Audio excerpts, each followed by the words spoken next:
C'est l'histoire d'un simple retard qui a détruit un empire. Un homme furieux d'avoir payé 40 $ de pénalité pour une cassette en retard va transformer cette frustration en une idée de génie. Ce qu'il imagine ce jour-là ne va pas seulement bouleverser l'industrie de la vidéo, mais redessiner les règles du divertissement mondial. Cette idée, c'est Netflix. Et celui qui la porte, c'est Reed Hastings. À la fin des années 90, Blockbuster règne sur la location vidéo. Des milliers de magasins, une marque omniprésente. Mais dans l'ombre, Reed Hastings, avec Mark Randolph, lance Netflix en 1997. Leur idée ? Louer des DVD. Par courrier, sans frais de retard. Un détail qui change tout. Mais personne n'y croit. Trop lent, trop marginal. Blockbuster paraît invincible. Pendant que Blockbuster engrange des milliards, Netflix rame. Les clients hésitent, les investisseurs doutent. Et pourtant, Hastings continue. Il affine le service, écoute les retours, améliore chaque détail. En 2000, il propose de vendre Netflix à Blockbuster pour 50 millions. Ils refusent. Un rire qui leur coûtera leur empire. Netflix continue d'innover. Abonnement mensuel illimité, recommandations personnalisées et surtout, anticipation du streaming. En 2007, ils lancent leur plateforme de vidéo à la demande. Un tournant. Et ce n'est que le début. Car si tu restes jusqu'au bout, tu vas découvrir comment une vision stratégique a changé toute une industrie. Et si tu aimes ce genre d'histoire, abonne-toi à The Biz Hackers. Chaque semaine, on te donne des clés concrètes pour penser plus loin. Reed Hastings n'en est pas à son premier coup. Avant Netflix, il avait fondé Pure Software, une start-up qu'il finira par vendre. Cette expérience lui apprend une chose. La simplicité doit guider l'innovation. Ce n'est pas Hollywood qui l'inspire, c'est Amazon. Il veut construire une expérience fluide, partout, pour tous. Les chiffres confirment la vision. En 2005, 1 million d'abonnés. En 2010, 20 millions. En 2022, plus de 230 millions.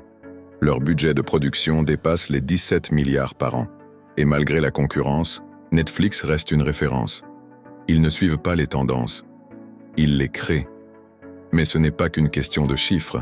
Netflix a changé nos habitudes. Regarder ce qu'on veut, quand on veut, où on veut. Ils ont contourné les chaînes télé sans guerre frontale. Juste par stratégie. Par intelligence. Et ça inspire. En 2013, ils passent à la vitesse supérieure. Production originale. House of Cards, Stranger Things, Narcos. Des séries devenues mondiales. Netflix devient un studio, une marque, un réflexe. Pendant ce temps, Blockbuster tente de réagir. Trop tard. En 2010, il dépose le bilan. En 2013, Netflix remporte ses premiers Emmy Awards. Le nouveau règne a commencé, et Netflix ne s'arrête pas là. Chaque clic, chaque seconde de visionnage est analysé. Objectif: comprendre avant que tu ne saches ce que tu veux voir. Ils affinent, adaptent, créent sur mesure. Ce n'est plus juste du contenu, c'est une machine stratégique de précision.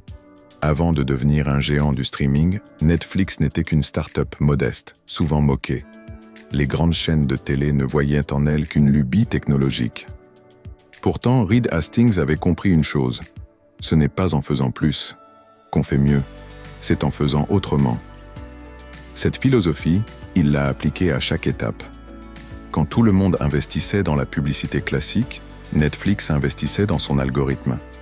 Quand les studios misaient sur les blockbusters, eux misaient sur la personnalisation, sur l'expérience, sur la donnée. Et ce n'est pas tout. Ce que peu de gens savent, c'est que Netflix a failli tout perdre à plusieurs reprises. En 2011, lorsque l'entreprise décide de séparer son service de streaming et de location de DVD, les abonnés fuient. Hastings prend une décision douloureuse. Il admet publiquement son erreur.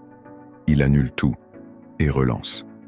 Cette capacité à reconnaître une faute, à revenir en arrière pour mieux repartir, c'est ce qui différencie les leaders visionnaires des chefs d'entreprise ordinaires. Netflix, ce n'est pas juste une entreprise, c'est un état d'esprit. une culture d'innovation permanente, de remise en question, de prise de risque calculée. Et c'est justement ce que tu peux retenir de cette histoire. Ne pas attendre que le monde change. Le changer toi-même, avec les moyens du bord, avec une idée simple, mais claire. Ce n'est jamais le moment parfait. Ce n'est jamais gagné d'avance. Mais c'est toujours possible, à condition d'avancer avec conviction.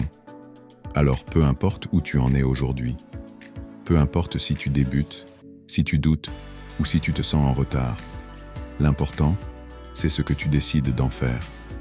Reed Hastings aurait pu se plaindre de ses frais de retard. Il a préféré créer une révolution. Et toi, quelle est la frustration que tu vas transformer? Parce qu'au fond, ce ne sont pas les idées qui manquent, ce sont ceux qui osent les porter jusqu'au bout. Et toi, jusqu'où es-tu prêt à aller? Le monde n'attend pas, c'est à toi d'agir, dès maintenant. Et si tu penses que c'est trop tard, rappelle-toi que Netflix a failli échouer plusieurs fois. Ce n'est pas la perfection qui crée les légendes, c'est la persévérance.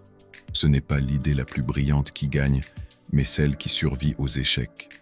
Si tu gardes ton cap, si tu ajustes sans renoncer, alors tu n'as pas besoin d'être compris dès le départ. Tu as juste besoin d'avancer, encore et encore, jusqu'à ce que ce soit évident, pour tout le monde sauf toi, car toi, tu l'as toujours su. Et si ce message a résonné en toi, pense à t'abonner à The Biz Hackers, parce que parfois, une seule idée suffit à tout changer.